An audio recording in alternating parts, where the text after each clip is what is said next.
This is the MLW Radio Network.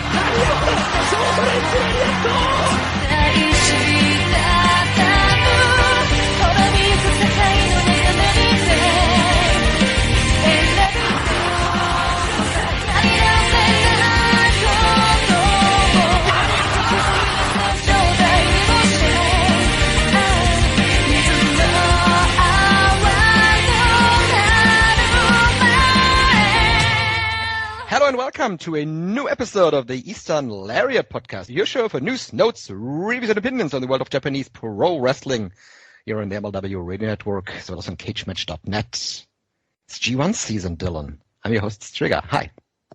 G1 Climax Grade 1. Not Grade 2, not G2. They did that one year. They did, yes.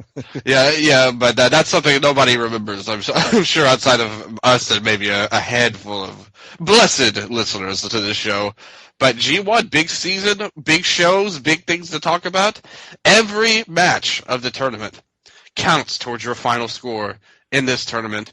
And not just G1, all kinds of stuff coming up as well. Well, just G1 right now, but you got 5-Star Grand Prix coming up in a week.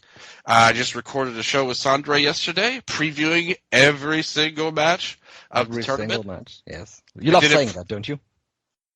Not only do I love saying it on Stardom, but I do love saying every single match that I previewed on the G1 as well. All on the Patreon. You got to sign up, tell your friends. You go to patreon.com/EasternLariat. You get the predictions. You get the full previews. You see what I thought, who I predicted, all of the points. Did I get some right? Did I get some wrong? Well, we're going to talk about some of that today. So either way, hopefully everybody is having a good day, good night, whenever you're listening. Just know that I appreciate you listening. Hopefully we all have some fun today. Absolutely, yes. So our G1 coverage usually doesn't consist of just going through match by match. We usually take 2 or 3 shows at a time and then look at the grand scheme of things, like how the performers are doing, what stories you can grasp during the tournament, and some individual thoughts on some matches, of course. I want to say, Dylan, you said pick'ems on our straight wrestling pick'ems. I correctly predicted the Shota Umino versus Ren Narita time limit draw. But otherwise, it doesn't look as good. I think I predicted about half the matches right at this point, so still getting into groove, and we'll see how that unfolds throughout the tournament. Yeah, let's just tackle these 2 shows from Hokkaido, from the Hokkaido Prefectural Sports Center, Hokkai Kitayel. I love saying that too, Kitayel. That's a great name for a building. They did a good house there. They announced a crowd of 3,145 for the first day. That was up from 2,891 at last year's opening of the tournament. Today's show did a little bit less than that, less than 3,000, 2,888 they announced for the main event of Jeff Cobb and Tetsuya Naito. Is there any takeaways from that, Dylan? Do you think that the opening day is stronger than the second day? Is there any match that you would point to that was stronger on the first day, or what are your thoughts on this draw? To me, I think it's interesting that the first show did as well as it did with Hikuleo in the main event. I would say I think shows you the true strength of the first day over anything, even with Tetsuya Naito in the second day's main event. The first day still did better, and I think that goes to show the first day is that sweet spot. In a lot of these tournaments, I think now, another thing, and I think if they continue the format they have now with the 4 blocks, I actually think in years to come, this sort of problem I'm about to get to will be a little bit better. But I think the problem is for so many years, it was a 2-block system. Yeah. And that meant that all of their matches got exposed, pretty much. Like, you couldn't dodge somebody for years and years forever. Eventually you're going to have a singles match, even if you're a big star with another star.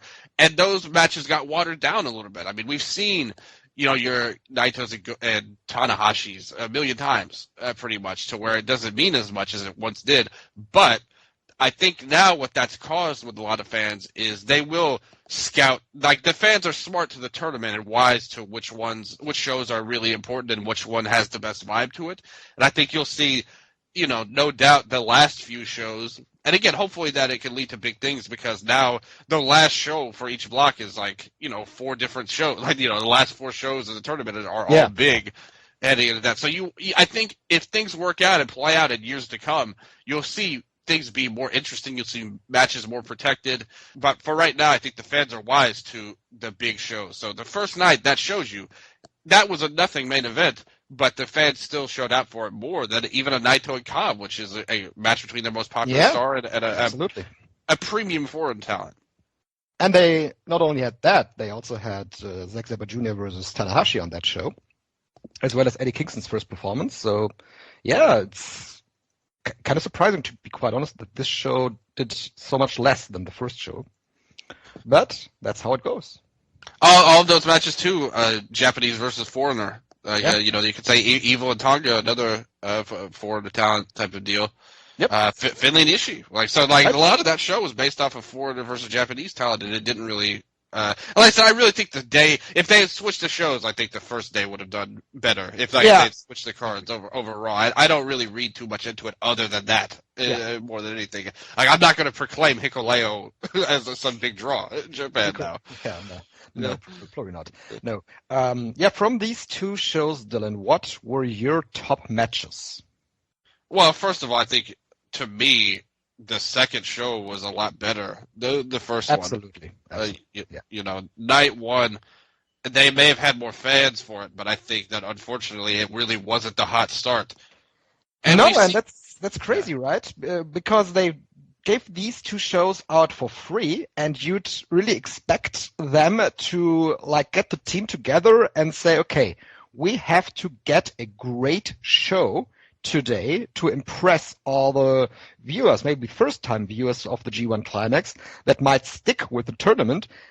But except for a few matches, half of the matches were pretty crappy and didn't do anything for their cause, I would say. So I don't know if that was the best advertisement, to be quite honest. I will have to agree with you on that one. I think that, again, I feel like if you have any sense, you know what a SANADA and Hikuleo match is going to give you in the main event. That really set the tone for me for what they even expected.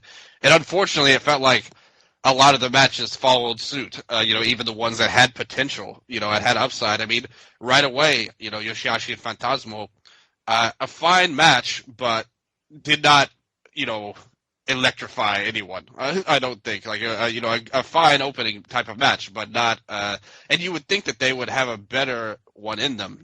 Phantasm would be super motivated, Yoshihashi tag team champion, but it was like I said, an okay. I don't want to riff on it, but it wasn't as great as you would want. And then you had the Gabriel Kidd and Chase Owens deal, which was kind of like a lot of brawling, and then they kind of went to a quick match. And then Kenta and Tangaloa, which.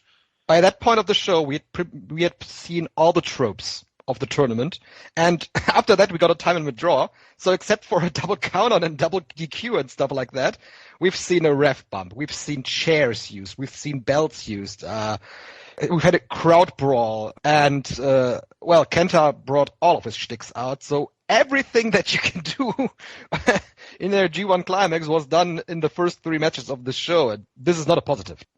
Oh, I definitely agree with that. And I do think it's interesting how they laid out this first show in general. I got every match right on the first show except for the opener and Okada and Okan. I thought they might give Okan something, but not to be. And I did think Phantasmo may beat Yoshihashi to start. But the other ones all made sense. Like I said, the draw was very easy to see coming, in my opinion. It makes perfect sense considering how they built that up. And, I mean, I thought that was one of the better matches of the first show. I was just going to say, back to the question. We were rambling around about what was not so good, but what did you think was good? I think it's universally agreed that the Shota Umino versus Ren Narita match was one of the best matches of these two shows. What else do we have here? Yeah, I thought Kaito and Tsuji, like that was the battle between, to me, those two matches were the best on the first show, you would say. They're right around the same level. I mean, even on Cage Match, they're like 0.1 score apart, 7.95 to 7.96. So I think that shows you, like, that's a good start. You still would want, nobody blew the roof off, but they were two good matches, quality ones, well worth watching. Taichi versus Ospreay was another fine match. They built pretty well to Taichi getting his big win, there in Sapporo. I thought they did a pretty good job there. So, that's three matches, even still on a downer kind of show that are worth watching, I would say. That's something you have to really give them credit for. The second night I thought was a lot better. As I said earlier, I mean, this totally different. Set the tone right away. Finlay and Ishii was a much better. Excellent opener. Yeah. Yeah, like great fire from both men. Just a perfect kind of match. And once again, Ishii looks like he's headed to be an MVP candidate for the tournament already. Again. Par for the course for him, and Finlay showed a lot of great fire. I mean, this is a perfect style. They wrestled at New Japan Cup and had a great match as well. So I wasn't surprised by this, but I thought it was a good choice for the opener as well. I think they did better than the first night, and I think that set the tone better. Zack and Tanahashi, that might have been my favorite match on Absolutely. The first 2 nights. Yeah, loved it. And once again, everyone is burying Tanahashi going into the tournament. And once again, I was the one who said, I will not say that. I refuse to believe it until I see it with my own eyes. I said it on the last show, and the most underrated category. I gave the Hiroshi Tanahashi award to Daisuke Sekimoto for also being apparently toast. Tanahashi being apparently toast. Here, once again, showing up in a great match. Man, yeah, I loved this match. This match, Zack Sabre Jr. versus Tanahashi. This was just so great to see these two basically playing chess with each other's limbs, right? Going to the leg locks, going to the cross arm breakers at the finish of the match, reversing themselves out of the cross arm breakers into the eventual pinfall. Zack Sabre doing this was kind of the theme of the show too. Guys doing other guys' moves. Here in this situation, it was Zack Sabre doing the Texas Cloverleaf on Tanahashi, and Tanahashi turned that into a triangle choke. In the main event, we saw Jeff Cobb using the Combinación Cabron from Tetsuya Naito as well. But Zack, really great approach on Tanahashi. And from the get-go, it looked to me that Zack Sabre Jr. would be winning this match. I think the only chance that I saw for Tanahashi, by the way they built the match, was really to get a flash pin. And that is what Tanahashi has been doing lately. He's been using the small package more often to get wins. So this was the one out for Tanahashi, but Zack Sabre ultimately left him no chance, rolled him up in this situation where on commentary they said he has to break the hold because Tanahashi was still holding onto his arm, but he rolled him up, got the 3, and got out there. Yeah, great stuff. Absolutely. And this night I picked every match right except for the opener. I thought Ishii would get an upset over Finlay to start off, but once again, my pick'ems are really strong early on through the first 2 nights. Yep, that's here. Great. Like I said, very good stuff for booking, how I thought they would, I guess you could say, but a lot of it made sense, just like Cobb beating Naito, Zack beating Tanahashi. The thing with Zack, and I mentioned this when doing the Stardom shows on Patreon, when you pick these tournaments, when it comes to the champions, you have to book them not just for their own sake, but who will get a title shot coming after them. Tanahashi getting a TV title shot wouldn't make any sense. There's no reason for him to go after the TV title. So there's no purpose in Zack losing. But there's going to be some people that beat him that maybe you wouldn't expect if you just look at Zack on his own. But they're going to build to future title shots. Same thing with Goto and Yoshihashi. That's a good reason why Yoshihashi beat Phantasmo. Phantasmo doesn't have a tag partner, so they're not going to build to a tag title shot afterwards. So look, this is always my advice when it comes to pick'ems. Keep in mind who the champions are, but keep in mind who the kind of people they will lose to isn't necessarily based on rank, but who will set up future title shots. And for Zack, Tanahashi getting a TV title shot probably wasn't going to happen. So, Tanahashi doesn't need more on his plate than he already has at this point. But yeah, like I said, I was very impressed with that one match. Maybe maybe the wheels will come off eventually, but once again, I think I was so impressed by Tanahashi. I loved working the armbar and how he did it, just so smart, so well executed. I thought they had a heck of a match. And Zach, obviously, is going to be one of those dudes, like throughout the tournament, that is going to be a consistent guy with pretty much everybody. He's going to have a lot of great matches and be a guy that's kind of like a glue guy. The thing is, the D block is kind of full of those type of dudes, like glue guys to the block. And you have to think that they're there to make somebody like a Naito look a little bit better, pretty much heading into what should be a big tournament for him. Yes, absolutely. So on this show, the main event I thought was pretty good. Jeff Cobb versus Naito, not the best match of the show though. Eddie Kingston versus Shingo Takagi also has a very high rating of 8.33 at this point that we're talking. Would say this is kind of a soul food kind of pro wrestling match, right? These two just going out and throwing big bombs at one another, chops, lariats, and all kind of that stuff was nice to see this match unfold. It's not that I will remember this match in a few weeks or in a few months, but for what it was a great way for Eddie Kingston to open up this G1 Climax tournament. Get a big win over a former world champion as well. So that sets him right up there with the top of the block, because you'd expect in Block C that Shingo Takagi will be one of those that will be in contention at the final block action day. Yeah, I do agree with that. The Kingston and Shingo match was good. I really liked that, obviously. So cool to see Kingston living his dream in a lot of ways. I've always said that I personally think Kingston, just as a fan and analyzing his wrestling, I've always thought that he was better not doing the Japanese style. Like, I think that's not really his strength as a wrestler. He's much more of a street brawler type of guy. Is really where he is one of the best. Doing the Japanese style exchanges, I actually don't like. I thought Shingo's strikes were a lot better than his, to be honest with you. And I would like to see him kind of lead more into his strengths. But I mean, that's probably not going to happen. I mean, obviously, this is like his dream run, so he's going to do a lot of the Japanese style stuff, which I'm still 50-50 on if I like or not. But in the end, it worked out. Like you said, Shingo was your pick for the best wrestler, like the in-ring performer of the half year. So once again, he's proven it. I mean, I thought if you look at execution-wise, there's a few that are as good as him, and Kingston definitely got a good win here. Good match they had there. That's another good one. I mean, you look at the card. Finlay Ishii, Kingston Shingo, Zach Tanahashi. Like, those are three big matches that were basically as good or better than anything on night one. Yeah.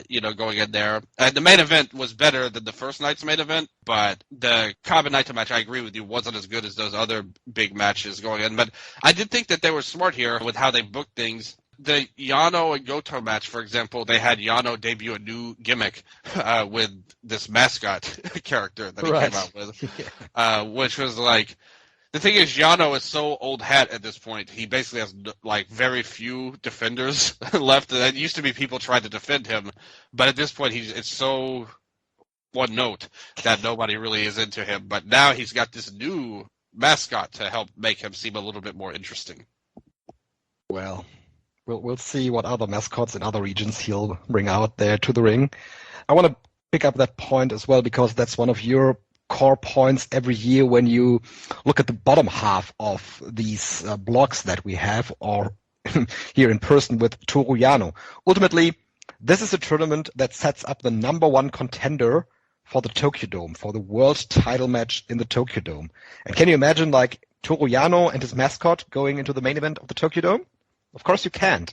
I mean, a lot of people think that Toru Yano is a nice change of tone for the G1 Climax and to get a little bit of fun in the tournament. But ultimately, like, nobody would seriously think that this guy is winning the tournament. And we got plenty of these guys in the tournament. When you, for example, going back to day one, look at the undercard of day one. I mean, the undercard of day one was so bad. This Chase Owens Gabe Kidd brawl did nothing for me. The match ultimately was bad as well, because Gabe Kidd was like putting Chase Owens away all the time in this brawl, and then he lost in under 3 minutes, which made him look pretty bad. Tangaloa versus Kenta was atrocious. That was an awful match. I mean, it's hard for any G1 match this year to be worse than this. Kenta may legitimately be one of the worst wrestlers walking the planet. Like I hate this. I don't. It pains me to say that. Like I don't want to believe this. I don't want to live in this reality where Kenta stinks. But it's crazy. Like that some of these guys here on this show made the cut above someone like Filthy Tom Lawler, who was in the tournament last year, wasn't brought back this year, and we see Tangaloa gassing in 10 minutes here in this match. We saw Kenta being just dirt awful. Chase Owens is in this tournament, but no place for Filthy Tom. I mean, I guess maybe they flew out enough. There was just one person they couldn't fly out. Like that, they reached their limit for this tournament.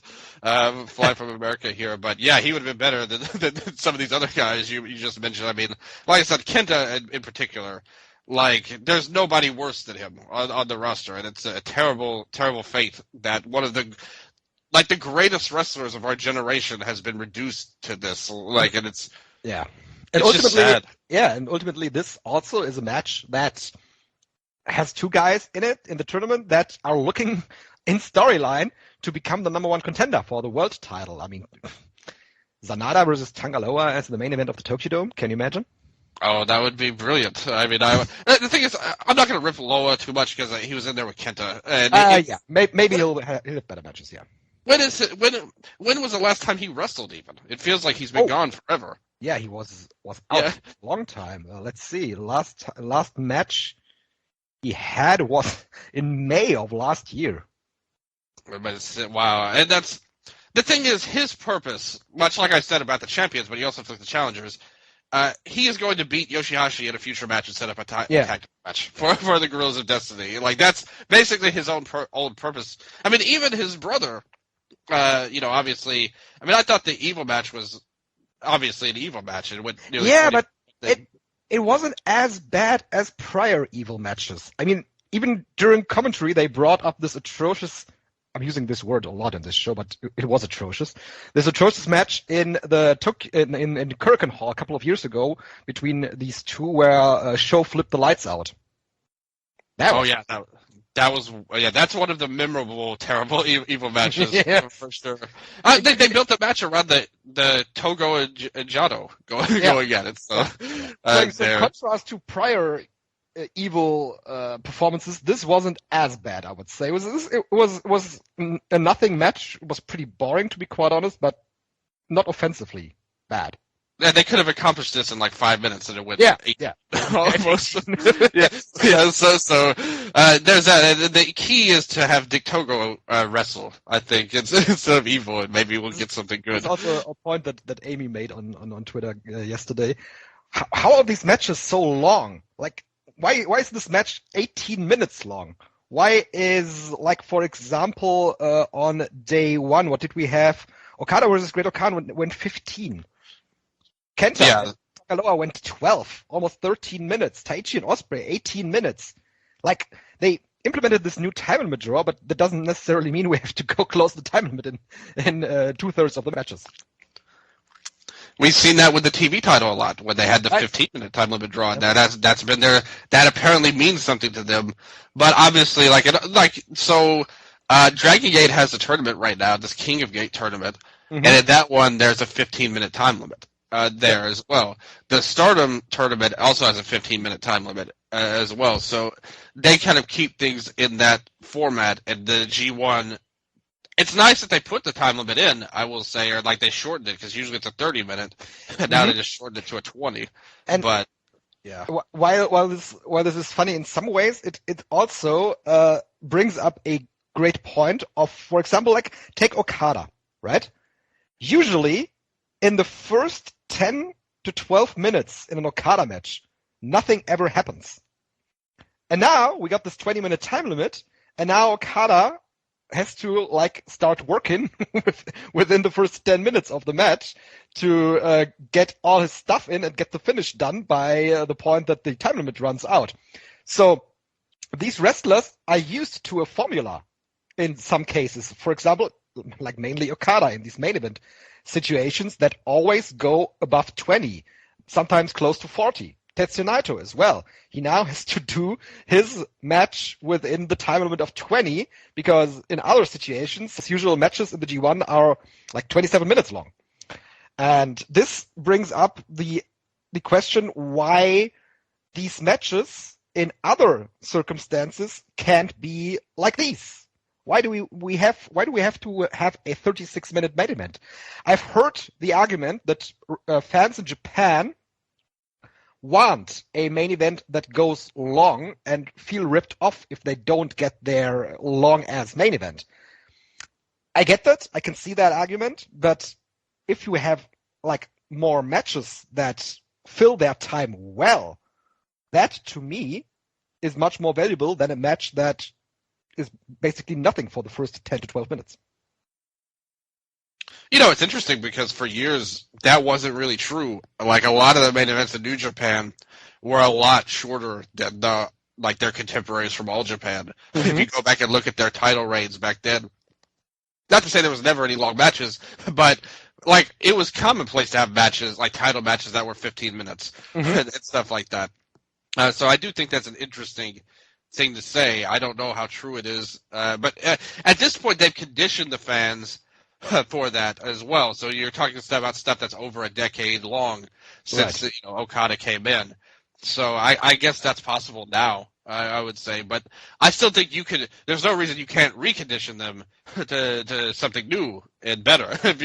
Maybe this G1 is the starting point. Them lowering the time limit was a very interesting approach, I thought. Maybe also needed because they have more wrestlers in this tournament and have more matches. So they maybe thought we have to cut down on the match length to fit all these wrestlers in and to like keep the shows as short as they are usually, because these G1 shows almost, I saw this one on demand today. Not sure how long the first was. The VOD for the second day was almost 3 hours, like 3 hours and 8 minutes or something like that. And that's a good length for a show like this. Yeah, I think the show length overall is at a good pace now. Like all of the matches are well in. Even before this, remember SANADA's title match versus Tsuji? That was a 17-minute match. Yeah, as well. So it does seem like they're trying to make an effort to shorten things at least. So I got to give them credit for it. I just think, ultimately, you see the matches. The two most interesting matches on the first night were Narita to Umino and Tsuji and Kaito. Right. And those were the best ones. So the ones that really stuck hold, Ishii, everybody knows he's always great. Tanahashi always delivers in the G1. So like all of the main characters, like the best workers, are showing up, and you have to hope that others will follow suit and like find a new gear coming in there. Shingo and Kingston, as we mentioned earlier as well. Somebody like Okada. I mean, that match with Okan was really like a nothing match to me in there, and it felt like Okada wasn't even interested really in having a good match. He just was going through the motions kind of and letting Okan do his grappling stuff, and then it was time. When it's time to go, don't worry about selling or anything like that. Let me just go to my stuff now. I thought that the positioning of the Okada match was very interesting because I can't remember a G1 tournament where Okada was in the mid-card for the first show. He usually ends the shows with a big speech on the first night. So I thought this positioning was very smart in a lot of ways because it followed the Ren Narita versus Shota Umino match that you said was one of the best matches of the first two shows. And after that, we had Kaito Kiyomiya versus Yota Tsuji in another very good match. So what I took away from this is, yes, the match itself wasn't very good, and like Great Okan never looked like any threat to Okada. They could have accomplished more on that with Okan getting more of a shot of actually beating Okada. But I guess that wasn't the idea here. I think the idea of this was to sandwich Okada between the Reiwa Toukon Musketeers to allow them to look great in these two matches, while the guy that is believed to be the best wrestler in this tournament by a lot in Okada, he didn't necessarily stand out, but that made the other matches look better in the end. it's also a vote of no confidence for Okan. Yeah. And that's something I noticed. If you look at the tournament, he really doesn't have that many main events at all. Like him and Yoshihashi have the same number of main events. Yeah, he's absolutely not a guy. Yeah, exactly. Like, and that's somebody I really thought they would want to do something with. I'm not shedding tears because I'm not that big a fan of his, actually, to be honest. But I did think, I mean, his background is so strong that, you would have thought that he would be somebody like that. And, I mean, unfortunately, that's where he is right now. Like, guy who's never main eventing, guy who's, like, basically a sacrifice to have a mid-card match for Okada on the first show. And not a lot. And like I said, the match didn't impress anyone either, so it was all no good. I don't know to back that up, Dylan. To your point of them probably of him being a guy in his early days in New Japan, they were completely behind this dude. I mean, he was an accomplished amateur wrestler.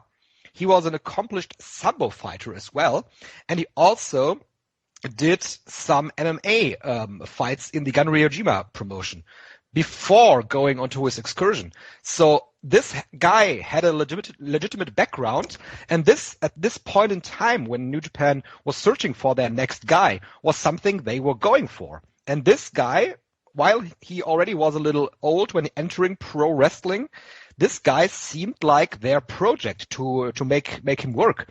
But now he's just basically a dude on the card.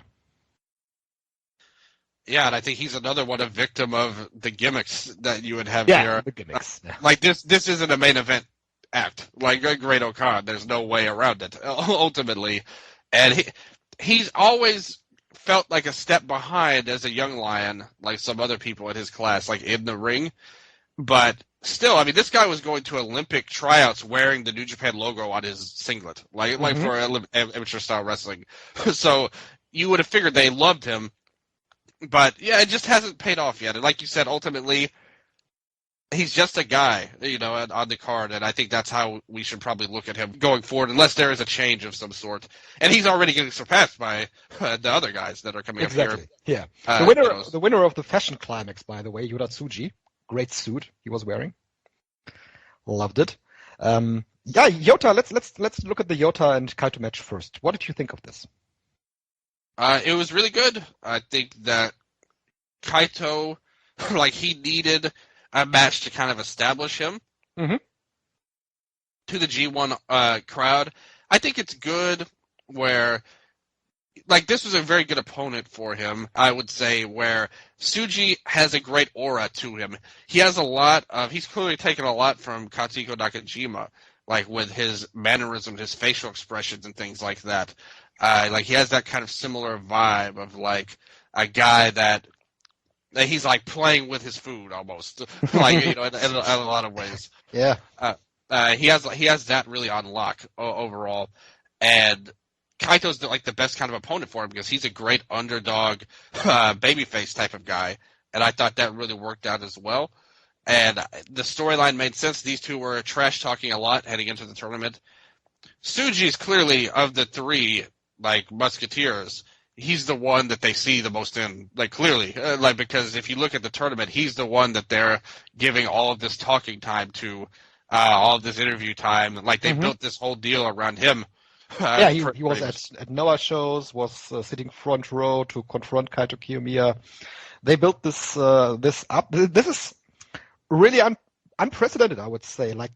In no tournaments in the last couple of years, they've done something like that. That the eventual matches that happen on the first day, or one of the eventual matches, is built up through weeks and weeks of trash talking and even appearing at the other guy's promotion. And not only that, just in general, I think the tournament itself, he's gotten so much spotlight. He's on the interviews on the website. He's talking about everything, trash talking everyone, and they really gave him a lot of spotlight heading into the tournament overall. I will say that I don't like, and I didn't like it at first, and now as time has gone along, especially with the Three Musketeers things, I really don't like that they're all three in the same block. I think that was a very poor decision. I don't know why they did that overall. You know. Yeah, I mean, they could have spread them out throughout 3 blocks, but then again, there would have been 1 block that didn't have a Three Musketeer guy in it. So maybe that's why they backed away from that idea and put them all together to establish the thought that they are clawing for the top position in this company. We'll see what they do, and I think you could easily see them having more draws with Tsuji in the future. Like the 3 of them all drawing with each other is a definite possibility. It is. I would say. You know, and you put him in the block with the champion as well, and Tsuji's going to beat SANADA to get his win back. I thought it was interesting that this match was built similarly to the match that Yota Tsuji had with SANADA, almost also with the same length of the match. It was Yota Tsuji being completely dominant above Kaito Kiyomiya. You said it, great underdog babyface in this situation, build him up for the G1 crowd. And in the end, Yota Tsuji didn't make it work for him. And that's ultimately the story that can be the story for him in the tournament, that he has to find a way to put his complete great explosiveness into points for him, and not only just look great at the beginning of the match, but also benefit from his strengths and win the match in the end. So I thought this approach of mirroring the SANADA match was very interesting, I thought. Yeah, and I think it worked for him as well. It's just an easy kind of match to work for a guy who's a little bit physically bigger than his opponents here, and I think he did a great job here. I mean, that SANADA match was almost a showcase for him, and in this one they turned it around to have Kaito get a little bit of shine as well. So I thought it was really good, and you know, Umino and Narita, you know, I like that they're focusing on these guys. You know, like the 3 here. I like they've clearly put an effort into putting these guys in big positions and having focus and things like that. So I do like that overall, I would say. I think putting them against each other was interesting because, you know, putting them against each other, their match was good, don't get me wrong. And Narita, I just think, is a really strong in-ring guy. Mm-hmm. But I think the match was missing a spark plug like Tsuji and Kaito had, where Kaito, the dynamics just worked really well together, where one was a face and the other was this charismatic, powerful guy. And I think that they missed that in that match. Like, there's a charisma spark missing between these two that Tsuji does have. I thought that by the end of the match, like the final 2 to 3 minutes of the match, where it looked like that Shota Umino was putting Renarita away, and then Renarita in the final couple of seconds was able to get in the Manjigatame. I thought in that moment of the match, they really had that spark that was missing at the beginning of the match, because the beginning of the match felt really cold. But I think throughout the match, they worked so strong that the spark went over to the crowd, basically, and in the end, it was a very heated final minutes of this contest. So they were put in a tough position. I mean, they had to show up and they had to have a good match. They ultimately did, which is reflected by the rating that we have on Cage Match. And that is to their credit, that they took this situation and basically they swam. They were able to put this into a good match. I can't imagine how big the pressure must have been with this complete unnecessary thing of announcing them as the Three Musketeers, creating a lot of pressure. But amidst this pressure, and I think that is part of the reason why New Japan ultimately thought that this was the way to go, under this pressure, these two, they survived. Yeah, I'm not a fan of the Three Musketeers deal either, to be honest with you. I'm just like you. I didn't think it was very necessary. I said, there's good and bads to it, because by saying that, you put the spotlight on these 3 immediately, and that gives them something that everybody can kind of point to. Unfortunately, it's bad. You know, and like you said, it was so unnatural and unnecessary. I think this would have worked better if they had, because my ultimate problem with this is that they've done nothing ultimately to this point. Like, none of the 3 has any accomplishments in New Japan. And like, they're really, I don't want to say nobodies because they are important guys, but they've done nothing at the end of the day. If they had built to a moment where obviously, like if Tsuji had won the title, like, against SANADA, that would have been one thing. Or even if they had just waited until the end of the tournament and then had, let's say somebody advances from the block and then the other two come in and raise their hands and like they're all together. Yeah. Kind of a redo of the original Three Musketeers, which is like that's exactly basically what happened. Although he won the tournament in that one, and I don't think any of the three will win this, but like give them that moment to link to make a legendary deal. A lot of the defense I've seen from this is that, well, Dylan and STRIGGA, it's supposed to be bad, okay? It's supposed to be unnatural. That way they can complain about it. And that will make Tsuji look more like a rebel, like Naito. The problem is, yes, they did similar stuff with Naito and Okada where, because we had seen building up this up where Umino said, oh, it's actually a good idea. And Tsuji was like, no, it's stupid. Like, why would you do this? They've done stuff like that with Okada and Naito before. But the problem is Okada was a multi-time champion when that happened, and Naito was a main eventer in his own right as well, G1 winner. These guys have no accomplishments. And I think that's the problem. Why even draw that comparison to the Three Musketeers? I've yet to get a very good response to that, like a good answer. There's really not a good answer to that because the argument, it is supposed to be bad so these three can complain about it. That is... Or Tsuji can complain about it and Umino can defend it. Exactly. Be the company guy and Tsuji, kind of like the new Okada and Naito. They're trying to set them up to be. But the problem is... That's very unnatural to begin with. Like this is a forced storyline with something that comes from the company, from the top of the company. And why? And my big issue is why even bring that up to the fans? Like, because now the fans are going to bring that in and compare it, and I just don't think that's the right thing. You could have focused on these three. I'm all for that, and that's the good thing about it is that it gives them a focus. Like at the end of the day, like it shows that they're serious. It shows that they're meaningful guys. That they're not Okan, for example, like dudes. Like they actually care about them enough to put this kind of spotlight on them. That's a good thing. But I think you could have done that. You could have easily have focused. They could have accomplished everything they want without mentioning the Three Musketeers' name. You know what I'm saying? It's not necessary. Exactly. Yeah. Have them have the draw. Put them over. It looks great. But the Three Musketeers part is what I have the issue with. You could have done everything you wanted to do without bringing that up. And, I mean, if the big plan is for somebody to have a huge run and go to the finals or something like that, okay. But even then, I still think it would have been better to wait until that happened to make that declaration more than just like, oh, we're going to do it. Ultimately, the purpose of it was to give them publicity heading into the G1 to make their runs more interesting than they are, which kind of signifies to me that they're not going to advance, but it's fine. Like, from that point, it worked. I mean, we're talking about it on this show at the end of the day. Yes. Would we be talking about these three? Obviously, they're from the same class and all. We'd be talking about it somewhat, but would we be talking about it to the extent that we have for weeks since they announced it?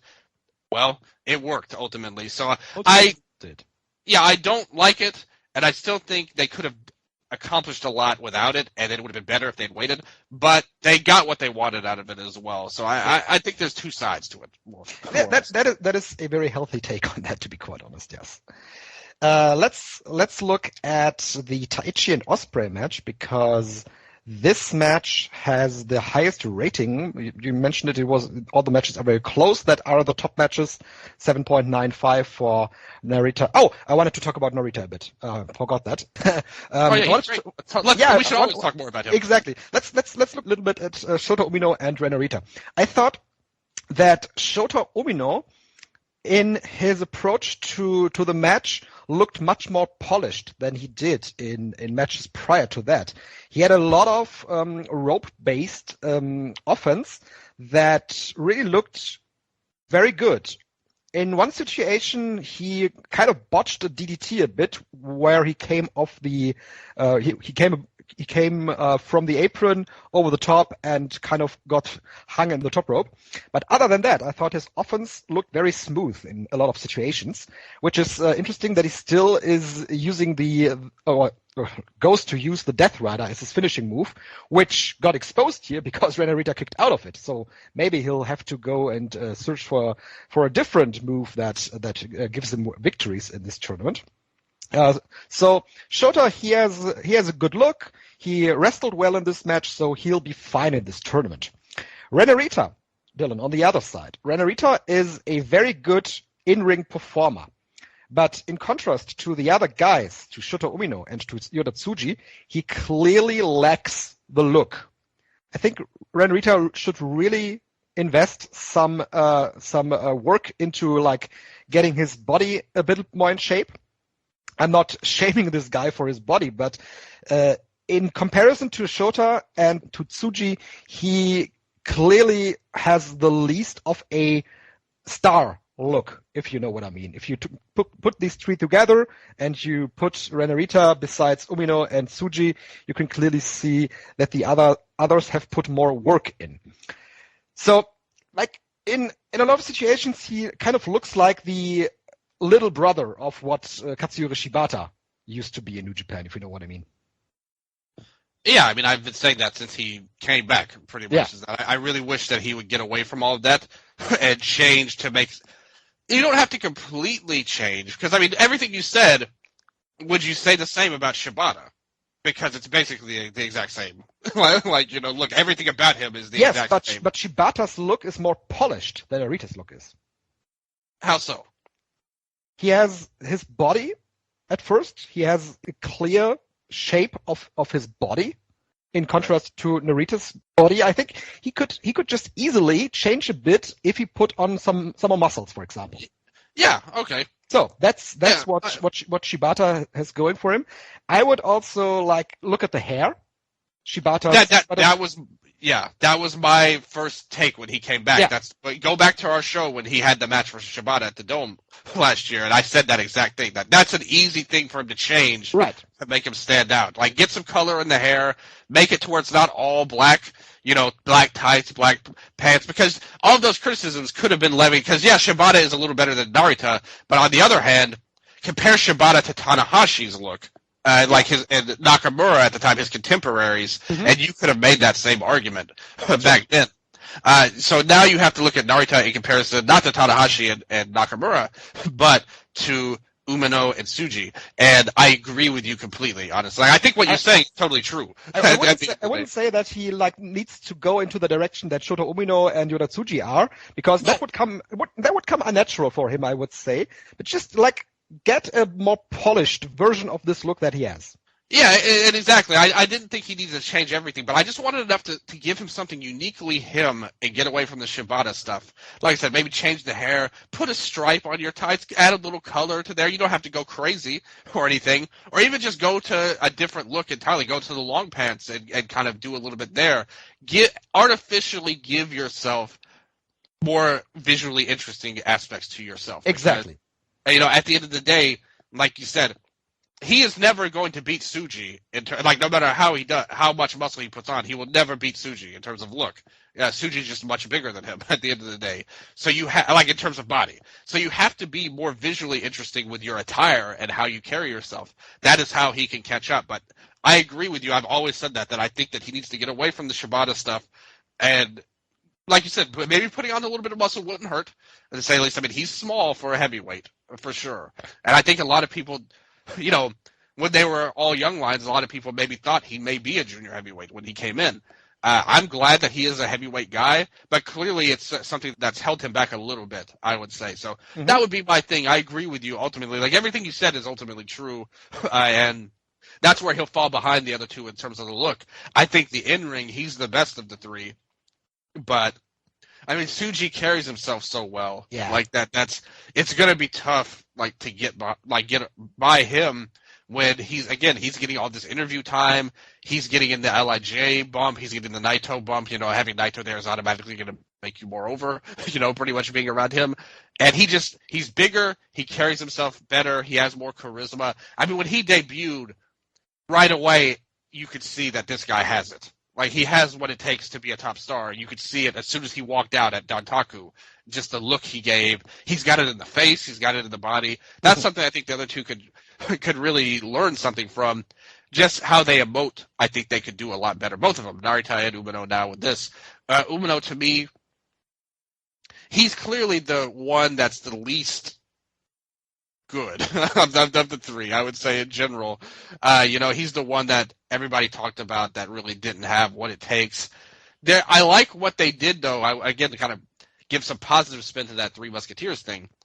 I like how they've handled him specifically in it, in that he went on Twitter and defended this and like made these really long Twitter posts that everyone kind of latched onto. Like after the first one, they're like, "Why did you write this 5-paragraph Twitter post over this?" And then he kept doing it, and I thought that was really smart of him actually to like lean into it, and now to become part of his gimmick, like. Practically, when Tsuji was talking about him, that was what they talked about. Kaito in the Noah interview as well mentioned that. So I like how they've handled him as more of like a squirrely heel, like of the three, not like full blown like evil type of heel, but like just a squirrely type of guy that's not as cool as Tsuji at the point. But Narita, the thing is, they made Tsuji the cool one, and Umino the lame one, like the company guy. That, yeah. But what is Narita? Like he's not, he's neither. Like they don't have any distinctive characteristics to him, and he's the one that needs that most. At the end, like he's the one that needs something distinct, and I think his career prospects, like unless there is a big change, like I said, I love his wrestling, and he'll always be a guy that I love watching. But for a star, like star power, he's got a long way to go in comparison to the other two, and I think that's something that hopefully through this tournament, through wrestling all of these different styles and these different guys, he comes to realize that, because I think like teaming with Suzuki now, which has kind of been how he's been booked before this, like it's good in some ways, but again, it kind of plays into his flaws. Like against Suzuki, all black, basic look, things like that.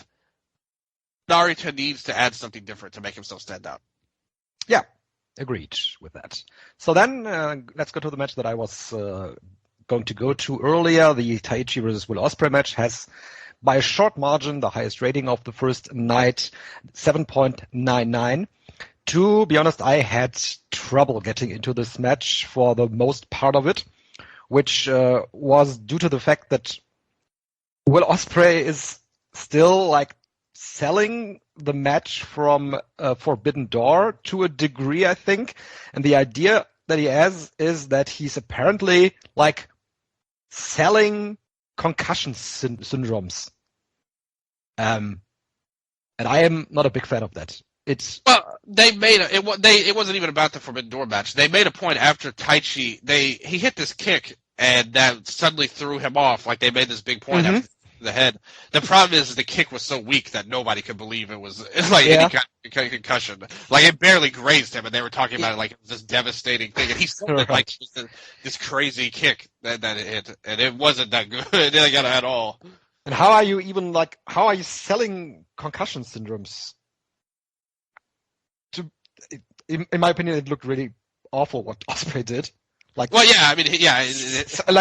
He's moving around and suddenly he stands there and is holding his head. The problem with him is, this is what I always say, this is why I didn't like the Forbidden Door match nearly as much as the Dome match. Ospreay can be great until he has to act. When he has to act, that's why his heel character to me is so flat. Like, I think he's just such a poor actor that anytime he tries to emote or do stuff like that, it's always cheesy. It's always been that way since he came in. And if he can just wrestle, he does good things.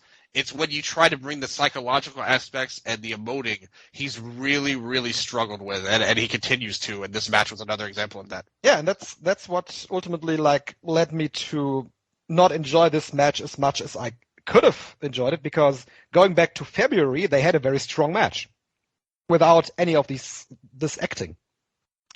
And here they thought this is necessary to implement this storyline. Of Ospreay thought it was necessary. Who knows who is the originator of this idea? when they then, in the final 2 minutes, got to wrestle and just throw out all the storyline aspects of what they were going for earlier in the match, this was a banger for the last couple of minutes. But before that, the 14, 15 minutes before that, I really had a lot of trouble to grasp this match. And part of that may also have been because the Kaito and Yodatsuji match went before that, and I was a big fan of that. So by the end of the show, I already noticed some fatigue of these 8 singles matches on one card. That's going to happen no matter what. I feel like, I don't know. I'd like, again, to compare it to the Stardom tournament. I mean, the Stardom tournament is just a complete mess, with how they've laid it out. There's people that wrestle, they're going to run into the exact same problem, even with just 2 blocks that New Japan ran in last year, where, for example, Natsuko Tora, her last match is on August 27th until the final day, which is a month after. There's going to be a month straight without her having any matches. And someone like Tom Nakano goes 3 weeks without wrestling from the start to the next show. So people are all mixed up. With this format, it allows everyone to be consistent, which I think is the main thing. Where A and B block will be on one night, and then C and D on the second night, and then back to A and B. That's consistent. You get rest days. This is a perfect format to me. Whether it's too long, the problem is, again, if every person was interesting and good, I think that would be easier to digest. But the problem is you're going through the Kenta and Tangaloas or the Chase Owens and the Game Kids and so on and so forth. You have to deal with those two, stuff that nobody really cares about or wants to see, with all due respect to those performers. They want to see the main guys that you think will either A, have a chance to win, or B, will gain something from this tournament. Hopefully Umino. Nobody thinks Narita and Umino are going to win the tournament, but they hope that they gain something from it. And that makes them interesting. Yeah. But they realistically could have cut out half of this field easily. Yeah, that was my point earlier. They are going for the world title. That's the point. Yeah, exactly. And I wish that they would do that, to be honest. But they have a lot of guys. And I think, I think there's no way around it, though. Ultimately, I think through this tournament, you're looking at 20 nights of G1 Climax. Mm-hmm. The people are going to get fatigued no matter what, I think. Most fans. Not everybody, but most fans, I think that'll happen no matter what they do, in my opinion. Agreed, yes. Let's look at some more performers on night 2, because I think there's some takeaways from that. For example, Mikey Nichols and Aaron Henare. I think he's going just with Henare again now. I think they announced him like that, so we might have to change that on Cage Match. Mikey Nichols and Henare came to this match with the determination to create a banger on the undercard. And I think they did. The match was very good, in my opinion. They worked hard to accomplish what they were going for. There was accidental blood in the match. But then this finish with what was the move? It was kind of the Master Blaster is the name. Everything about Mikey Nichols is so 80s. Yeah, and unoriginal. The Master Blaster. I mean, no. Him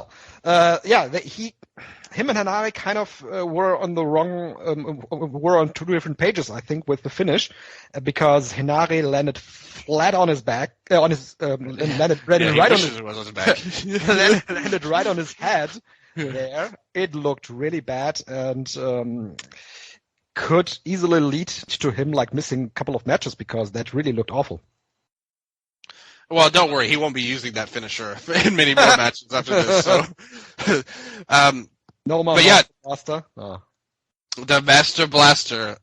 It's kind of, there's a charm to that, in my opinion. There's a certain charm to have a move that cheesy, a move named that cheesy.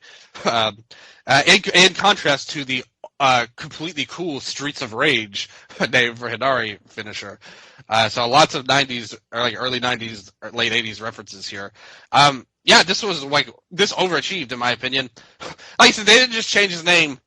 They basically changed everything about him. He's going back. He has this new face tattoo as well. Yeah, he's going back to what he was doing before, more or less. Which is good. I agree. at the end of the day. Like, they're really playing onto his heritage at the end of the day. Like, obviously his Islander heritage, which is very cool. Obviously, like, nothing wrong with that at all. Aaron Hanare was kind of like basic, at the end of the day, like just everything about him. So now they're going back to that before. And Nichols, I thought, really showed up here. Yep. I don't know what switch got flipped in this match. I think the key was he just said, look, yeah, I'm going to drop you on the head, and before that, we're just going to do some big headbutts here until I get busted open hard way, which is what happened here. So the effort was here to make this better than what you might have thought it would have been. And a good start. I predicted that Nichols would win this match just because he needs to beat somebody in the tournament at the end of the day. And I think you might look at one or two more wins at most for these guys. But I thought they would want to get TMDK off to a good start here for the tournament, because those are two guys that you look at immediately. You're thinking, oh, why are they here? like why are they in this tournament at all? Never mind. Nothing against their skill set. But just they're so low card at the end, at the end of the day. You could bring up a similar point for the next match, where for Mikey Nichols' tag team partner, for Shane Haste. He got the win over Alex Kovlin, and to me, this was one of the most frustrating matches of the entire tournament, because, like, Alex Kovlin, he is now in this new Bullet Club War Dogs stable, which I don't understand why they still use the Bullet Club moniker when they could just create something new from scratch with these guys that doesn't have the shadow above them all of former Bullet Club iterations, and have them just be the War Dogs. That would completely work out, and the Bullet Club thing is just unnecessary, in my opinion. But they clearly see some kind of marketing advantage. Yeah, obviously, yeah. I mean, same thing with the other, like the AEW version, where it's like they didn't have to be called Bullet Club, but they see something, also known as the Juice Robinson redemption story currently going on in AEW. Love that AEW, by the way. Could have never imagined. Yeah, exactly. Like the breakout star of Collision wasn't CM Punk. Yes, it's Juice at the end of the day. We all saw that coming. Nobody may have saw it coming, but we enjoy that it's happening. At the end of the day, we're glad we're living in that. Clearly, the marketing point is a core factor, but I mean, creating something new could also lead to new marketing ideas that you could implement. And I get that the Bullet Club shirts are probably still one of the highest selling merch articles, but it's just been there so long that I have trouble, like, even caring for anything that any Bullet Club team is doing. And I think they're trying to go halfway with that, like with the War Dog stuff. Like, they're trying to both create something new and lean and like have the Bullet Club moniker on it, pretty much. Like, because for a long time there wasn't into that War Dog stuff. It was just Bullet Club for 10 years. So, like, they're trying to put a new spin on it while keeping the name. I don't hate it because they wrestle good, like, which is my big problem with them for so long. Like, Finlay coming in has really revitalized everyone, I think. And I mean, they were two of the all three of them actually were like the standout guys in the press conferences.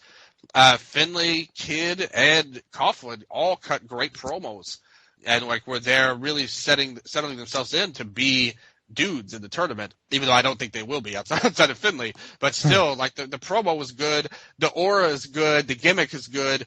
Like, it's everything about them is good as performers. So whatever they call them doesn't really bother me. Like, as long as they wrestle. If they wrestled the same as Jay White Bullet Club, then I would probably be agreeing. I'll give them that. Yes, at least this new iteration of the Bullet Club has a different approach to it, and they constantly make the point on commentary as well that David Finlay's vision is different, and that's at least good, yes.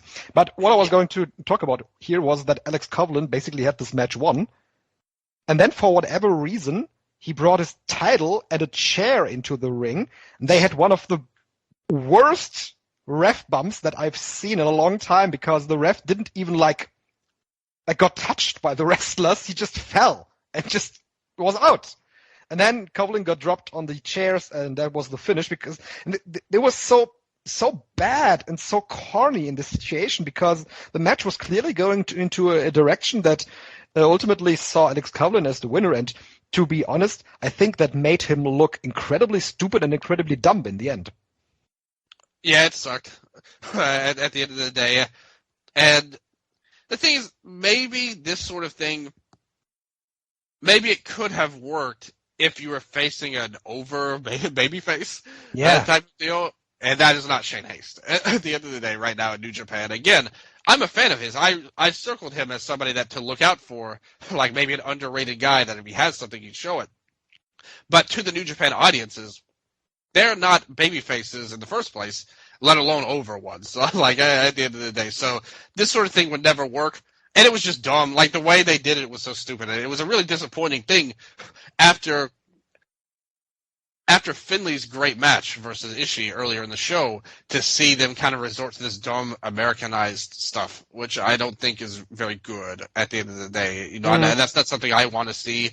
And Coughlin, he's got a ways to go. Like the promo was great, but you know, he never really grabbed me in Strong when I saw him or as a young lion. I mean, what he's doing now is still better than the robot gimmick. Oh, the robot gimmick. My God. Yeah, like it's hard to get worse than that at the end of the day. But it's clear he still has a ways to go. In one of my predictions later on, I predicted Coughlin would get a win over Tanahashi. And that would be like his big win to hang his hat on. But I do think he needs to wrestle better than we saw here at first. I mean, it's not a good sign when Mikey Nichols is outshining you at the end of the day on the show. Yeah, that's correct. Yes, and so I don't have any more talking points on the tournament as I'm looking through it. So what's your overall impression of the first 2 days? Pretty underwhelming for night one. And night two was better, but still feels kind of cold overall. Doesn't feel like G1, to be honest. Yeah, I think they're going to need some time to really get into the flow of things and build to the big matches. That's another thing. None of these matches were big matches, ultimately, outside of maybe Kaito and Tsuji, like in the Three Musketeers stuff, which they artificially created. So they created 2 big-ish matches, and then the other ones were all, you know, either undercard battles or, you know, something like Tanahashi and Zack we've seen a ton of times at the end of the day. So, you know, when you look at big matches in the future, like obviously the next night you're going to have Narita and Tsuji in a match. I think that's Narita. Yeah, Narita and Tsuji. Right. Yeah. Yeah, and that could easily be a draw as well. I thought Tsuji might win. No, as well. So either one could be good, but no big match. I mean, look at this card for the next night. No, the next 2 nights are there is really no big match. Yeah, there really isn't at all. And then, night 5, there's no big match either. Like I'm looking at it right now. No, I'm looking to see the first big match we could have for like a fan, like the fans' sake. The biggest match on night 5 is the main event with SANADA and Tsuji in their rematch, but that's not like a traditional big G1 match. That's not a big match. SANADA is not at that level to do that, unfortunately, as the champion, in my opinion. So, you know, to me, night 6 has the first match I would circle as a fan, like Ishii and Shingo. Like that's going to be obviously a great match. It's not a big match in terms of like status. You got SANADA and Kaito. You get the foreigner, or not foreigner, but the outsider going against the champion, which I think is a deal, at least. So you're looking at night 7 until we get a major match, more or less, like with real stakes to it. So what you're saying is we're going to get in deep G1 waters early. And hopefully, the thing is, like I said, once you get to night 13, 14, 15, and 16, all are the final days of the block. Yeah. So you look at those shows, it's going to be 4 G1 matches apiece on those shows. So I think that's an interesting strategy. You kind of wear people down early to bring them up later. Like, as if you look at how this tournament's been booked in terms of, like, the matchmaking of it. You have these lame shows early, like to where it's a bunch of undercard geek stuff. And then you get to night 13, and that's usually a point where, you know, we're just looking for the end at that point. You know, we want the tournament to get to night 17. Now, that's when things really kick into another gear, is in night 13. And I think that could pay off by the end. So I'm open-minded to this tournament, but right now it feels cold for what it could be. Yeah, I mean, there were some good matches, but it's nothing that has me recommending a match that everybody needs to go out of their way to see. There's been no kind of this level of match in this tournament so far. And we'll probably see some of these situations where a match is completely overachieving. We mentioned as overachievers Henare and Mikey Nichols, but still, though, this match wasn't anything special. It was just that these two guys came in with very low expectations for this match, and it overachieved from that standpoint. But we really need like a signature big main event match for the G1 Climax to really get out of the gates. I think you have to point to Night 9 for that, where it's Ospreay and Okada. Yeah, in the main event. That's like the first really big match. Like Kaito and SANADA will be good, and it's interesting to see a Noah guy chase the champion and what the result will be of that. But the big match to the New Japan fans is on Night 9, I would say, with Ospreay and Okada. And then, we'll have to see where it goes. But talk about some of your predictions for the tournament. Like, who do you think is going to win? You didn't say it. We're bringing this out of the German audience. We're going to the war. You got to tell us who you thought won. My predictions is going to be the quarterfinals. In my pick'ems are Kaito Kiyomiya versus David Finlay, Katsuhiko Okada versus Zack Sabre Jr., Shingo Takagi versus Will Ospreay, and Tetsuya Naito versus SANADA, which then leads to the semifinals of Okada versus Kiyomiya and Ospreay versus Naito, and my final is Tetsuya Naito defeating Kaito Kiyomiya. Okay, so who did Kaito face? Kaito faced Finlay. Kaito wins Block A, faces David Finlay, who is the second in Block C. Okada is the winner of Block B, goes against the second place of Block D in Zack Sabre Jr. Okay. Shingo, Block C winner against Ospreay, Block B second. Naito wins Block D, goes against SANADA, who is second in Block A. And then Kiyomiya versus Okada, Ospreay versus Naito, and final Naito versus Kiyomiya, with Kiyomiya getting the win over Okada. Right. Okay. Yeah, that makes sense. Going in there, but I think the way. Well, I guess we'll have to see how they do it. I mean, there's no guarantee, I guess, there, because I thought they would do it another way. Like, so you were saying Kaito wins A, yes, and Okada wins B. Yes. Okay, so yeah, that makes perfect sense then, the way you said it. Yeah, that could really work, honestly. I had the semifinals all be SANADA versus Naito and Okada versus Kaito, pretty much. I had SANADA making it instead of Ospreay. But your way works as well, to be honest. 'Cause I think SANADA, that tells the tale of what they're doing with him. Because basically how I had it was SANADA would face Shingo, Ospreay versus Naito, Finlay versus Okada, and Cobb versus Kaito. Sure. I had Cobb winning deep block. So we basically got to the same place. I just had SANADA face Shingo in the first part because I think that plays into his LIJ story. He's faced Hiromu, then Tsuji. He would beat Shingo and then lose to Naito. Like, he beat all the members except for the last one. In my booking. I'm not saying that that's going to happen, but that's just how I laid it out. And like I said at first, too, I think if you're looking at a dark horse, Ospreay winning, I still wouldn't completely write that off. I wouldn't write that off either. But I have some trouble imagining where that would lead with him for Wrestle Kingdom.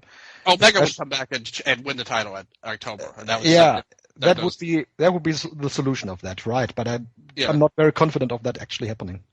I just can't imagine SANADA going into the door. Yeah, that's the thing. That's why the big thing of the second half of the year, how they will handle this situation with him as champion. Yeah, exactly. Like, they're going to have to get the title off of him before the Dome, ultimately. And, I mean, with my version, you could easily do... It's possible with something like that, you could easily just have Naito, use his title shot early. Yeah. Yeah. With my way, they could use Naito's win over SANADA. Yeah, it goes in the same direction that you have. Yeah. Yeah, if they wanted to do that and get to Naito versus Okada or whatever they want to do in the Dome. Although, like I said, there's interesting ways they could go either way. It's just Sanada as champion opens the door for something like that Omega situation if they wanted to do it. And I think that they desperately want that match to happen in Japan, the third one as well. Absolutely, yeah. Which is that's a way to do it by putting the title on the AEW guy as well. Like if they needed to do it, I wouldn't want them to do that though. Like personally, I think it would be better. The thing is, what are our options realistically? Like for this tournament, Naito winning is not exciting for me as a fan. No. At all. So I don't have any love for that. But you can tell a story at least with that. And as always, I don't think we can also write off Okada winning this either, even though it would mean he might have to defeat Kaito again at the end of the day. I don't think you could write it off in general. What do you think the end game for Kaito is at the end of this tournament? Obviously, the idea would be to beat Okada, but they can't just leave it there. If that happens. No. In my thinking, in my pick'ems of the tournament, I had Kiyomiya defeating Sanada, which would then result in Kiyomiya getting a title shot maybe in October. Kaito can't main event the Dome. No. So Sanada would main event the Dome in your booking. In this situation, it's currently Sanada. This is why I said this is going to be interesting how they handle this here, because they might have to do a second title match to get the belt off Sanada. Yeah, I just don't think Kaito will beat Sanada. Like, there's no reason to put him in a title match, in my opinion. I mean, why? He still needs. He's not ready to main event a major show like with New Japan, in my opinion. You have to hope that they get there with him. Exactly. Depends on how he'll be handled throughout the tournament. I mean, if he beats Sanada, they could easily do the main event. Sanada versus Yotatsuji was a pretty cold match going in without any real storyline, without any real build up to that. Yeah, and it did terrible numbers as well when it came in. That is correct. And all, the purpose of that match though was not to do a good building; it was to build up Tsuji. What interest does New Japan have to build up Kaito? I don't think they have any interest to do that, but that could be something that Noah wants to get in return for him being in the tournament. Well, they've already admitted though that was New Japan doing them a favor. Like the president of Noah publicly said that if he had fans in Noah, he wouldn't be in G1. That is correct. But it doesn't rule out that Noah, in return, demanded that Kiyomiya gets a title shot.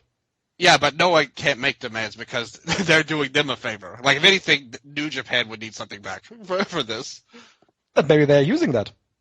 They're using this guy to have a title match in October with Sanada, because who else is there that would get a title match with Sanada in October? I think that Naito should get it. Like I said, ultimately, like if he wins, and I don't think that they are doing that. I don't think that they're doing that actually. If it's not Naito, then I mean, if they're going, they need someone who can win the title in October, though, like to main event. What about Okada? Yeah. Well, Okada could, but that would require him to like. Why would he get a title match right now? He doesn't have anything like going for him if he doesn't win this tournament. It's possible. I mean, they may.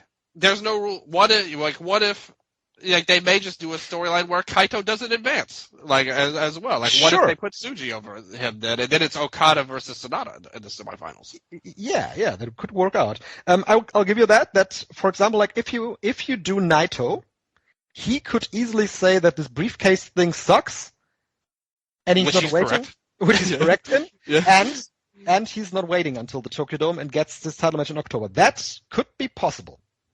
And the reality is they can do anything they want. I'm just asking questions right now to try and logically go through this, because I don't think they made demands and they'll get this. Like that's not gonna that doesn't make sense, because they once he said that publicly, that's basically saying that New Japan's doing us this favor by having him here in this big show. Ultimately, he shouldn't have said that publicly. It was so stupid. I can't believe he said it. But regardless, it happened. We can't put the toothpaste back in the tube, so to speak, with him. And like you were saying, you hope that they handle him well to where he can get to that point. Yeah. My guess is, I think look at this tournament again. Look at these shows we talked about. Nearly every match on one of the most of these shows, actually, it's not just this show, but you look at multiple tournament shows coming up. it's a Japanese talent versus a foreign talent. Like, a lot of that is going on in this tournament here, the way they've utilized the blocks. It wouldn't surprise me at all to see them lean into that and have Ospreay and Omega at the Dome, even if it's not for the title, which like I said, I still think that's a possibility. But it's also possible they just do it for the U.S. title at the Dome and have Bryan versus Okada to get his win back from Forbidden Door. And that'll be two major matches on the show, ultimately, to kind of lean into that Japanese versus foreigner. So what you're saying that the world title is getting overshadowed anyways? If SANADA comes in as champion, then he's not the main event. Right. You know, ultimately, like, if they're going to have the only situation would be if Okada comes in as champion, which would result in the title not being overshadowed by anything else. Yes, I think it would be a great idea if that happened. Okada's been the best guy in New Japan this year anyway. Like, to me, as a fan, I think he's the one who deserves it. He's been great. He's been great in the main events, yes. Yeah, if you're looking at deserving champions, like, that would go there. I just wonder what their plan is, because I think that they're going to be very motivated for this Dome show. If you remember this year, I mean, this is the first year in decades, literally, that the biggest show in Japan is not a New Japan show. It was like the biggest show in Japan was a retirement show. It was not Wrestle Kingdom. And you know that burned people's biscuits in the company. You know, like, I know for a fact that they were worried about it happening, and then it happened. And I just know that they want to have a big Dome. And you're also going to have the point of, oh, this is the year all the restrictions are gone. Even though I've said before that I've always felt that was like excuse making more than anything legitimate. But you get it to hang your hat on now, to where you can say, now we can have our the real return to Wrestle Kingdom is this year.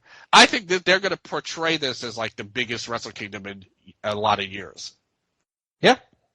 And SANADA doesn't fit that bill as a champion, in my opinion. That's correct. That's not. Yeah, we'll see where they are going. I still wouldn't rule out that they could do the LIJ, the LIJ versus former LIJ match as a storyline for the Tokyo Dome. I still wouldn't rule that out. Yeah, if you have to, like, you know, because that is a storyline at least that you could hang your hat on, like the LIJ, and the potential of Naito winning the title again. That's a draw in and of itself as well. I know, regardless of the champion. So if they just feel that's strong enough, and you could put these foreigner matches on the undercard, you know, that's like, let's say that is the top three. You know, Omega versus Ospreay, Okada versus Bryan Danielson, and SANADA and Naito. Those are your big three matches. If they're confident in Naito, like being a draw on his own, and you have this great undercard, yeah, that seems a very reasonable possibility, actually. Yeah, it does. That would then still mean that SANADA is still champion until January. If, you know, like I said, it's not ideal, but for these purposes, I guess I can live with that, because ultimately it's good to build to Naito getting his. And they're already Naito's winning this tournament. Like, everything they've set up, like, leads to him going for the Dome. Now his big story is, oh, yeah, I main evented the Dome before. Yeah, I won the title before, but Kenta messed up my speech at the end, and I need to do that. Yeah. I need to say these words to these fans and do this roll call at the Tokyo Dome. I need it. So they're already signifying that as the big thing here, pretty much. So I think that's what we just laid out as the most likely possibility, ultimately. And if they want to see, like, if they wanted Kaito to have a dome match, or not dome match, a title match in October, that would make some sense. It gives you an easy person to beat, pretty much. Like, you don't have to blow a big New Japan match on that show before the Dome. No. Yeah, so it makes sense. Like, everything you said before, like, pretty much makes sense to me. Yeah. We'll see where they ultimately go with it. What ideas they still have. Who's going to beat the champion? That's what we're going to see. In the remainder of the tournament, we are going to look at all the action, of course, here on the show with more podcasts that we do about the tournament. But for now, Dylan, let's take one look at Pro Wrestling Noah at the end of the show. You mentioned the biggest show of the year was a show under the Noah banner, even though it wasn't really a Noah show. But Noah took the shine away from New Japan in February with the biggest show of the year. And during the opening weekend of the G1 Climax, Noah once again took the shine away from New Japan Pro Wrestling because the best match of the weekend didn't happen in the G1 Climax. It happened on the One Night Dream show. And I'm, of course, talking about the match in the undercard with Anthony Green, Tadasuke, and Yohei going over Jimmy Yang, Stallion Rogers, and Super Crazy Dylan. I mean, this is what we were all looking forward to. This kind of match only happens once in a lifetime. You know, there are certain matches that are like that. That is actually a factual statement, I would say. Absolutely. So, I mean, you look it up and down this card. I mean, these are all once in a lifetime matches. Yeah. And like Dante Leon teaming with Rey Escorpion. You've got Lance Anoa'i, facing off with Masakita Miya. You've got Hibiscus Me. That is a once in a lifetime match as well. Yeah. Apple Miyuki from the K Dojo days in a Noah ring, which would be unthinkable to me 15 years ago. And here we are. And Jimmy Yang's daughter, like wrestling on top of it. What a show this was. This show is Noah. Like in a nutshell. I mean, it really is. Like throw everything against the wall. Everything that you can think of. And this is what you get, and it ends with an amazing match. So, and it ends, yes. Like this undercard was really a variety show of what Noah is. Like you mentioned, this is Noah. This is a lot of wrestlers on the undercard, a lot of multi-man matches, lots of different wrestlers, Japanese, American. There is Mexicans on this show. There's everything, masked wrestlers, luchadors. Big guys. Yeah, absolutely. And Australians, yes, sure. Yeah. And of course, in the main event, you get Katsuhiko Nakajima versus Kento Miyahara, the match that had the label of the One Night Dream, which is why the show was named that. It currently has a rating of 9.72, a well-deserving rating in my opinion. It is one of the best matches of the year and will probably end up in a lot of people's top 10 at the end of the year for the year-end awards, I would say. And this match, it's so crazy that these two really didn't have to do a lot in this match because this had the inbuilt storyline. This is something that you just can't create, that you can't fabricate a storyline that results in a match like this, where you know about these guys' history, where you can feel the heat. When these two faced off, you could really sense the heat between these two. And I'm not saying that we don't have to go to the lengths of discussing if these two hate each other or anything like that. But for this, Dylan, it's completely acceptable and satisfactory, you could say, that we just know that these guys are from the same dojo. And they had these interviews before the tournament. I posted them on our Eastern Lariat account on Twitter, where they were talking about their different views on wrestling, where Miyahara said that he got into wrestling because he was a big fan of Hulk Hogan and the American spectacle of wrestling. And you can see the part of the spectacle in Kento Miyahara's wrestling, whereas Katsuhiko Nakajima, he had a legitimate fighting background and implements that into his wrestling and is a very no bullshit wrestler with his approach. And that was just enough for this match to deliver everything that anyone could have wanted from this match. And it's crazy that they just had to do a kick in the opening of the show, in the opening of the match, and the crowd went completely crazy, Dylan. Yeah, absolutely. This dream match filled and fueled by real life tensions, obviously in the past, has led to this for years. This like years long beef that they've had that led to Kento leaving Noah originally as a part of Diamond Ring at the time and going to All Japan in the first place. So you bring that back over a decade later for this dream match, something that's been talked about, has been teased throughout the year. Remember the Muto show that we mentioned? They were in the 6-man tag opposite of that. And now they built up with great interviews, great storytelling. You've got the lore between the two. Everything about this worked so well. And to top it all off, the crowd, I mean, we knew it right away. Like, as soon as they announced this match, they sold out Corcoran, which is something that nobody does. To the point they had even to add seats in to get this over 1,500 at this point. Even New Japan can't do that. And Kento did it. And that was great for them. So to see this match in play, this felt special as soon as they were both in the ring at the same time. Yep. The crowd was just amazing. I have to give it up to the crowd here. You know, I was watching this and looking at the timeline when it was happening. I got to shout out one of my friends, Suicide Dive 1 on Twitter. They were there live. They went from Thailand to Japan just to watch this match there. So you see this happening, and you know how special it is right away. The thing is, this was a spectacular match. There's so many things you could say about it. It went great, and I just loved the finishing stretch. Yeah, I was shocked that Nakajima won, to be honest with you. Me too. I would have thought that Miyahara would have gotten the win here.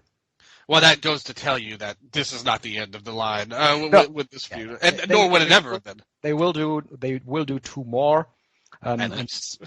At least, and they will do some build-up matches, I think, as well. They could easily milk Patrick on Twitter made the point yesterday. You could easily do a great main event for All Japan, for an All Japan show, for example, with Axis against Kento Miyahara and Yuma Aoyagi. That would once again blow the roof off Korakuen Hall, for example. Do that. There's a lot of ways you can approach this. With one match happening in All Japan, or maybe both matches happening in All Japan, we'll see about that. But Noah probably wants to get a cut in here as well with more of these matches. And the end was very clear. In the end, Nakajima put him away clean with a vertical spike, but they left the opening that Kento Miyahara didn't accept the handshake and shoved him away after the match, which then helped him to still stand tall in the end, even though he lost the match to Nakajima. Yeah, this is the end of the line. That was made picture perfect at the end of all of this. The only thing I'll say about this that I would have changed, this is like a very minor nitpick ultimately. I mean, this is still a match of the year level match. Yeah. Before you go to that to the point that you would have changed, I just wanted to say that I also put that on Twitter that they didn't have to do a lot, but everything they did was done with this special note of more intensity, and that goes back to my point that I said earlier, that you can't create something like this in a storyline. Everything was done with a special note of intensity that put it over the top in the end. And you could see it in either guy's face, the facial expressions when they were going for a forearm or for a kick or for a lariat. There was this special level of intensity that put it over the top and made it that special. That's true. Like, all of that is very well said, and I think Kento is kind of a master at those moments. I mean, he had the Kento Maniacs running wild. Hey, Corcoran here. Kento Hogan. You read it again. But the thing I was going to say that I wish that they had done different, in my opinion, yes, the crowd was amazing. Like, there's no questioning that. That's not, I would never criticize that. I think that they started a little bit too slow for this particular rivalry. I think because of the heated nature of it and the real life hatred, and that's obviously done now, but it still happened. Like, everybody knows that it was real at one point, and you want to make people think that it's still real now, which they did at the Dome. As soon as they got into the ring at the Dome match, it was electric. And I think here I would have liked to have seen Nakajima fire off guns blazing right away, and then kind of slow it down to the kind of drawn out play with the crowd stuff. Yeah. And, you know, I think that for this feud, it should have started as an attack right away. Like, you know, just because of the personal nature of it. But obviously, they still worked it beautifully at the end of the day. And that's just a minor thing I would have changed. Like, it would have been like my number one match of the year if they had started like that and really got across that hatred right away.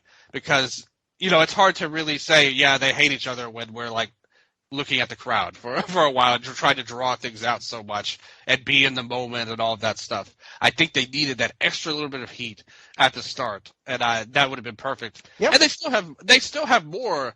There's tons of stuff that they really didn't even get into anything with, like Kensuke, like, you know, that much. That is true.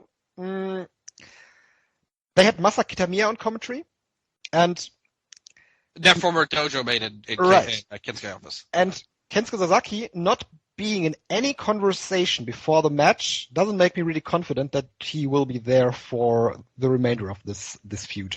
Well, he doesn't even have to be there, but they didn't play into any of his moves. Like, you know, he won with the vertical spike. Like, we still could use the diamond bomb. The one they played into was Masa Saito with the prison lock. Yeah, like I said, they haven't even touched on the Kensuke stuff yet, which I do think will come eventually. Yeah. Like, some of their matches. I was thinking that you were talking about the guy being actually there in person. Well, maybe, but I mean, I don't know for sure. Like you said, he hasn't really been brought up in the interviews or anything like that. So, if they were smart, they would do that. To be honest, and like I said, if this goes, because talking about the N1, this is something I brought up when they announced the blocks.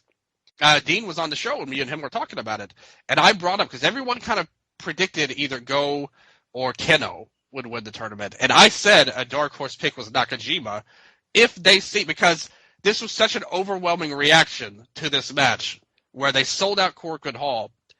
If they see that, who's to say they don't say, okay, we need to change plans to capitalize on this, like while we still can. If let's say Nakajima, and that's a situation where the Noah title, or like the N1 winner, it's not established that they get it at the January 1st show, their big Budokan show. It's established that they get it before that. So if Nakajima wins this tournament and wins the title, that's a main event level match for Budokan. And that was another point I wanted to make. In my opinion, this match is bigger than Korakuen Hall. I think they made a mistake going through this. That was my impression as well. They could have sold a lot more tickets. Yeah, exactly. So I think if they're smart, and you look at Yoyogi for All Japan, which is where an ideal, like, second. Yeah, right. It's just interesting with them because it's like, would you sacrifice Aoyagi, like, because he's the Triple Crown champion as well? What would be more important for that, a Triple Crown match or the tag match with Axis versus Kento and Yuma? Mm-hmm. You know, like, you have to make that decision at the end of the day. You could easily also have Kento just team with someone else as well if they wanted. If they wanted to do something. If they need an easy losing post, that could be teaming with Rising Hayato, for example. What about Masa? Yeah, Masa. Have him jump side, say I was on Kento's side all along. Like Nakajima was a dick. Good idea. Yeah. Yeah, like that could be something, a big time match if they wanted. If they wanted, and they may just want to do Kento and Yuma, but it's just something to think about because that is a major show. I think their matches should be at big shows. You know, like not that was a mistake they made to make this a Korakuen venue, and I don't think it'll be repeated. But to me, like I said, I think let's look at it because we went through the G1 and the Wrestle Kingdom card. Let's imagine a January 1st Noah show. Mm-hmm. Katsuhiko Nakajima versus Kento Miyahara, and Kaito Kiyomiya versus Okada for the third match. Yeah, absolutely. But who's in the world title match then? Nakajima and Kento. Nakajima and Kento for the GHC title. Okay. Yeah. I'm saying Nakajima wins the N1 and wins the title, and then Kento challenges for him. Yep. Kento would have to win in All Japan to set this up as well.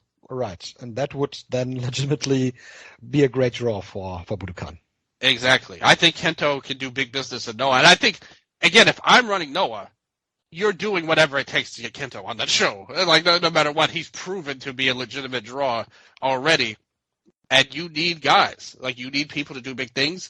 And who's to say, like, if they can't work it out, who's to say Kento can't win the title and have a run as GHC champion? New horizons, new opponents for him. That's one of his biggest flaws in All Japan. It's nothing against him. It's that he's wrestled all of these guys so many times that he's a little bit old hat. So put him in a new situation. And Noah, you could build to big matches. Let's say Kento versus Kaito down the line. That could be a drawing match for Noah. Kento versus Sugiura could have a match. Kento versus Hideki Suzuki at some point. Ultimately, ultimately what it comes down to is that these companies working together creates great synergy for both sides. And especially these two. Like Noah and All Japan, it's extra special when they do it, in my opinion. So I think that's something you could look up for. Again, and maybe Go will just win, and they'll do Nakajima and Kento as a non-title match somewhere down the line. I was thinking that because with that you could advertise another big match, like for the world title. For example, Go and Jake Lee. I kind of feel the same about Jake as I do about SANADA. That's correct. That's correct, Dylan. But if you go into Budokan with these two matches with Kaito and Okada and Kento and Nakajima, the automatic thing that would happen is that the world title match gets overshadowed. But why do we want that? We don't want that, but that would be another big match they can put on. They can go into this situation and say, okay, we got a triple main event. You got another match you can just advertise. I just think that that's bad though. Like I don't think that's a good thing or a draw at all. I think it devalues the title, like to do stuff like that. If it were me, we've seen that has been done in years prior. But with the GHC title not being in the main event picture. To no good effect, though. No.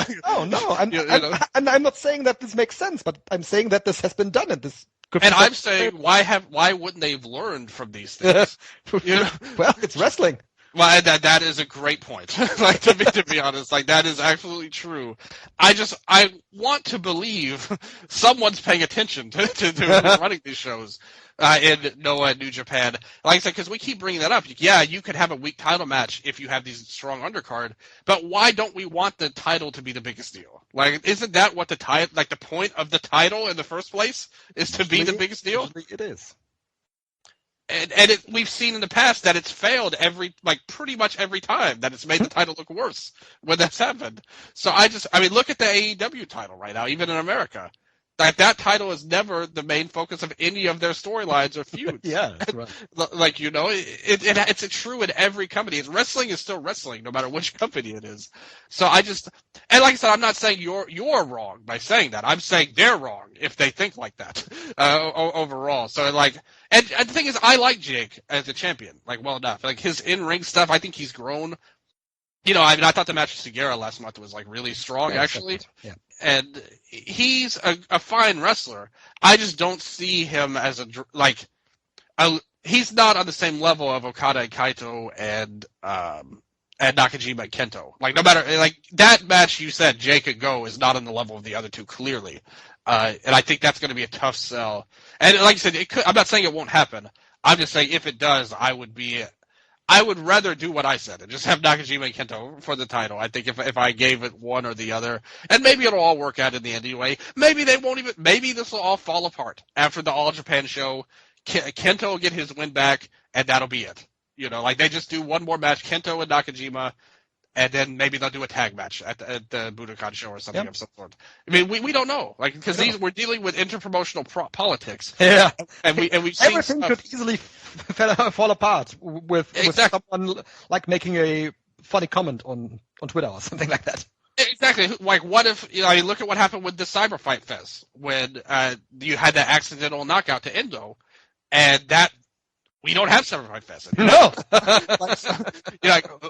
Who's to say an accident wouldn't happen, or like you said, somebody cut a little too close, on the promo or something, and that turns everybody off from working together again. That could easily happen. So we have to be mindful and maybe not get our hopes up so high right away as well. I think that's worthwhile. But I do think that the N1, it's more interesting now. I think you could definitely believe Nakajima winning much more, which I foresaw this happening in the first place. I just thought that Kento would win to set things up, but they clearly want to have more with Kento and Noah, which is why Nakajima won, because I'm sure they promised that Kento will get that win back very soon. Yeah, what a great match! Main point though. Amazing match of the year level. If you said it was your number one, I wouldn't argue with you at all. I thought it was among the best matches of any promotion in the world this year. Yeah, absolutely. Yes, great stuff there from Pro Wrestling Noah, overshadowing the opening of the G1 Climax. Good for them, definitely. Yes, so Dylan, that's all that I have for this show today. We'll be back probably at the end of the week with more of our G1 coverage. And for now, I would just say thank you all for listening and goodbye. Sayonara.